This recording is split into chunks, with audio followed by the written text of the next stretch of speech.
Ambassador Spock, my senior staff.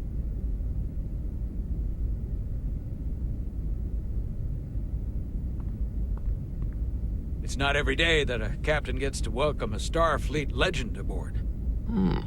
You flatter me, Captain Solano. But legend implies the past tense, whereas I am very much focused on our present circumstances. I didn't mean to suggest you were stuck in the past. You're right, Ambassador. Your experience comes from the past. But our present situation calls for it.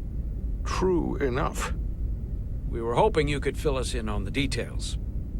We got the basics from Starfleet. Two formerly peaceful neighbors are now on the brink of war. Indeed, and the tension between them grows fiercer by the hour.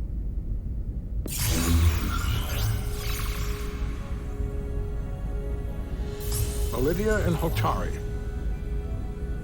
Ilidians are the more advanced species. They made first contact with the Hotari over a century ago. This is Tau, the Hotari moon.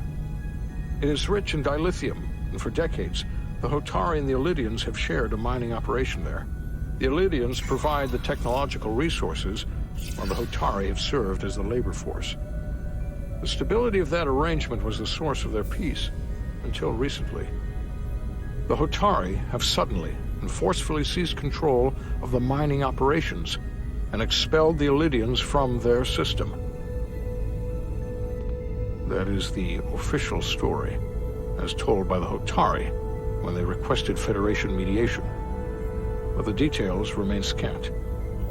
Communications between all parties have been limited by the ionic interference. Have the Ilidians retaliated against the Hotari? Or taken any action against them? Surprisingly, they have not yet responded in kind. They were open to a Federation presence, but it is unlikely the relatively primitive Hotari forces would stand a chance against the Ilidian fleet in open war. Left unchecked, this conflict will result in more bloodshed, which is what we are here to prevent. And the dilithium trade hangs in the balance. Clearly, the Hotari have been exploited in this relationship. Maybe we can persuade them peace is the more profitable alternative for everyone. They both profited from the mines. And for the Hotari, something is better than nothing. If we could convince them, it would restore the peace.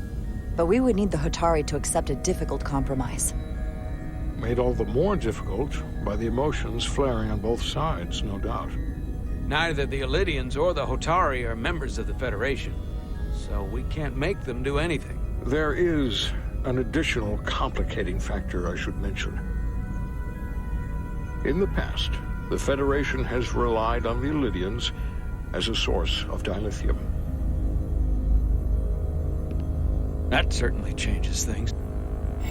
Federation sources its dilithium from a lot of places. We could use that as leverage with the Ilidians. They'll want the Federation to continue buying from them. There might be something to that, Commander. Putting that on the table could make the Hotari more hostile. Given the Federation's involvement in the Ilidium dilithium trade, Captain Solano and I must make every effort to appear neutral in these negotiations. What worries me is if this whole thing unravels, and we're at the mercy of the storm at less than full strength. We can't let it come to that. Considering what the ion storm has done to our ship, and the Ambassador's shuttle, we have to assume the Ilidian fleet has had problems with it as well. This recent surge in the energy disturbance temporarily levels the playing field. Commander Westbrook is correct. The energy anomalies around the Hotari systems have been noted in the past. That may answer why the Hotari were able to strike back after so long. They finally had an opportunity, and they took it. That would also explain the Ilidians' restraint. And reason to learn as much about the energy anomaly as we can while we are here. We do not want to be caught at a disadvantage of our own. So I trust we understand our circumstances. We're operating on a strict timetable here, and we're going to be leaving for the negotiations shortly. Commander Westbrook, I want you to leverage our systems to investigate the anomaly from here while we're gone. Aye, Captain. Thank you all. Dismissed. I want to speak to both of you privately.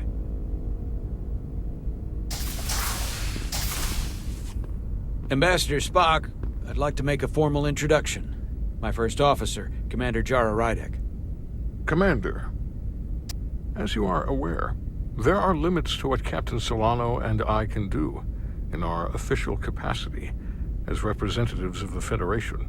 But someone in an unofficial capacity, your first officer, for example, would not be bound by those restrictions. Commander Rydek could ingratiate herself to certain parties behind the scenes, where they may be more candid in revealing information that could lead to a resolution.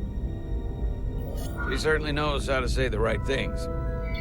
At least when she wants to. I'm honored to be included in the negotiation process. You're not just included, you are instrumental. Well, I hope Commander Rydek will have more luck finding out what really happened than we will through official diplomatic channels. The fate of the negotiations, the interests of the Federation, and the prospect for peace may very well depend on it.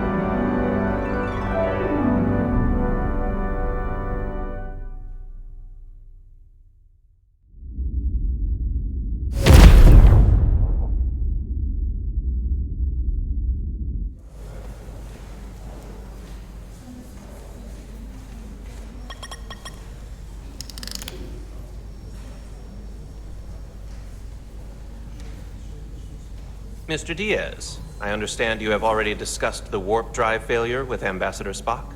I have. It is imperative that the Ambassador's shuttle be flight ready.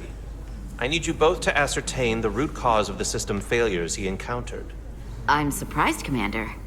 I thought you would have wanted to work on Ambassador Spock's shuttle yourself. I respect the Ambassador and his many accomplishments, but I do not derive any satisfaction from interacting with his shuttle as if it were somehow transubstantiated through its association with him. Especially when I have the entirety of this starship to concern myself with. The Ambassador asked me to take a look, and I'm ready to crack this thing open. Good. You could learn from Mr. Diaz's focus. I'll take notes. Then I will leave you to it. Make note of any abnormalities in your report. Carry on. One nice thing about Vulcans. Chovak is the only person who didn't look at this and treat me like I was something to pity. Doc says I should get used to it. Doesn't mean I want to be reminded of it every minute of the day. Hey, you won't get pity from me. I think it makes you look tough. As tough as you really are, that is. And that makes you sound pretty smart. I might need you to save me from myself next time, though. Come on. Let's get to the bottom of this.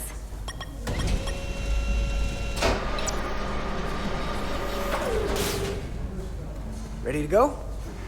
All set. Let's run the diagnostic.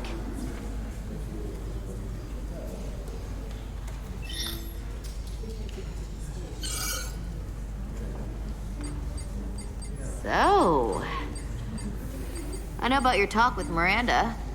You do? She sent me a Priority 1 dispatch right after your conversation. I'm happy for you. Both of you. Thanks. But I'm only going to tell you this once. Don't screw this up. Because I would be very unhappy if you tried this out and then, I don't know, 6 weeks or 6 days later, I have to start splitting holidays between the two of you. All because things went south and you're not on speaking terms. That's not gonna happen, okay? And why are you even going there? We haven't even gone on a date yet. I just want you to know where I stand. I like my friends and I like our group. I don't want to lose that. Is that thing done yet? Yeah, it's wrapping up. Let's see. The relays along the primary EPS are blown. The backup relays are all intact. An EPS overload from the warp drive could cause that. But how did the shuttle end up dead in the water? Huh. Well, maybe the ship's data recorder can tell us something.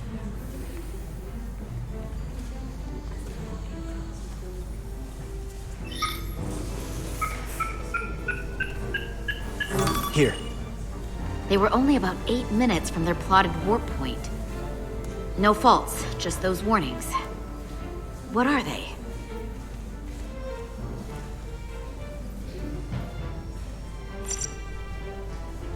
warp field became inverted suddenly. I've seen this happen when the center warp coil cracks. A cracked warp coil throws a fault code. Still, we should take a look.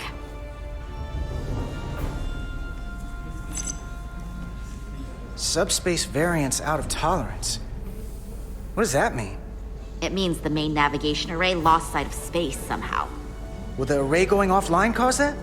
Yes, but it should have also thrown a fault code. There was a complete warp cascade failure. Wow.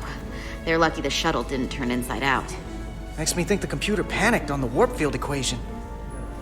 Any one of these failures should have thrown a fault. If it was caused by a system failure. None of this caused the relays to blow. Roll forward to when that happened. Yes, ma'am. So here, they take a moment to get their bearings and they attempt to re-engage the warp drive. There. That's the relays blowing. And look, there's another warp system alert. They're all the same. Subspace variance out of tolerance, or warp inversions. Finally, there's a complete warp cascade failure. Then it's one of two things. Either a warp coil is cracked, or the navigation array is offline. That makes sense. Divide and conquer. You want to check the warp coils or the navigation array? I'll check the other. Let's not overcomplicate this. One of these systems is likely broken. I'll check the nacelles for a cracked coil.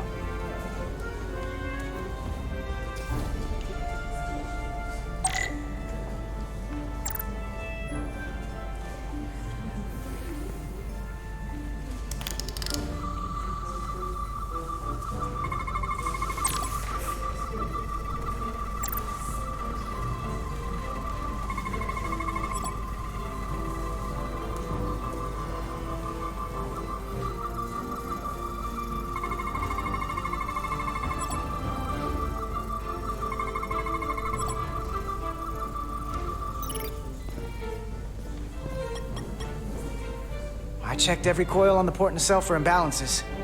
If any coil in either engine were cracked, I would have detected it. So, it must be the navigation array. Except it's not. Checked and double-checked. Well, the readings don't lie. Here comes the security detail for the way team.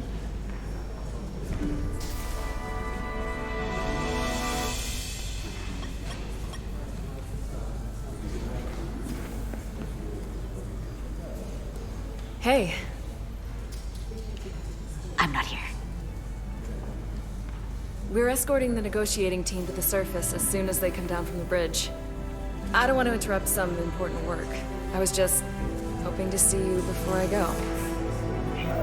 The captain and the others will be here any minute now. Should be an interesting ride down to the surface. You're the one with the important job to do. Keeping the captain safe. And Ambassador Spock. It doesn't always feel that way. Baking in the hot sun, standing guard next to an empty shuttlecraft.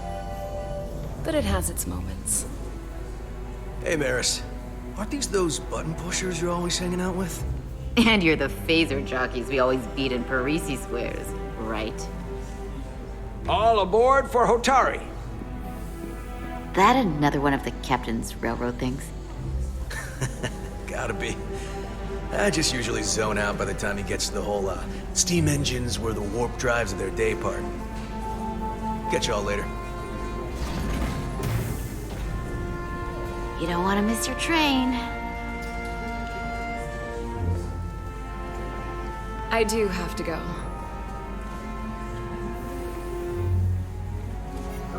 Not gonna lie, I'd rather not leave right now. Go on. Do your job. I'll be right here waiting for you when you get back. You better be.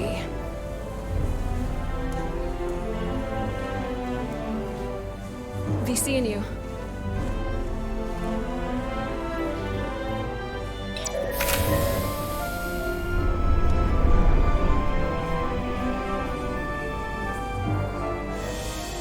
Etzelar to Diaz. If you could float back down to reality, we still have a ways to go. All right, where were we? So, the warp coils in the navigation array are fine, but the nav computer doesn't seem to think so. I'm out of ideas short of field stripping the shuttle from bow to stern. You wanna take this out of the shuttle and throw it on the bench? Oh, real hands-on maintenance. I like it. Okay, the nav computer is patched into the ship. The ship's computer can double-check our work. If the shuttle's nav computer is putting out false data, we'll know it. Let's run through the shuttle's logs again. Running now.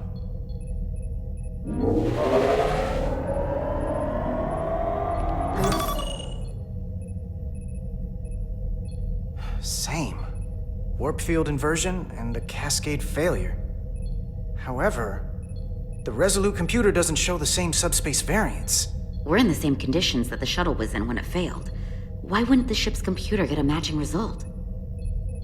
What if the subspace variance was a momentary occurrence? That's a possibility, and it would explain why the simulation under our current sensor readings failed to reproduce the issue. But a subspace anomaly strong enough to cause a warp field collapse would leave graviton ripples for days. Let's run with the momentary subspace variance theory for now. Roll forward to the shuttle's attempt to re-engage the warp drive. We need the conditions of space around the shuttle at the moment of warp failure. Resuming simulation.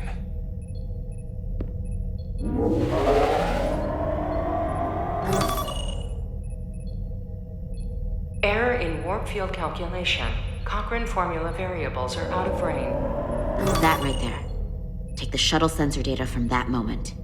Computer, why did the warp field calculation fail? Warp field pressure returned non-orthogonal. Results are undefined. That doesn't help. Wait, what if we use a different ship? Put the Resolute into the simulation instead of the shuttle. Yeah, it should warp just fine. Unless... Computer, run the simulation with the Resolute. Resolute simulated. Computer, give me manual control on the warp power. Static field intensity, warp 1.1.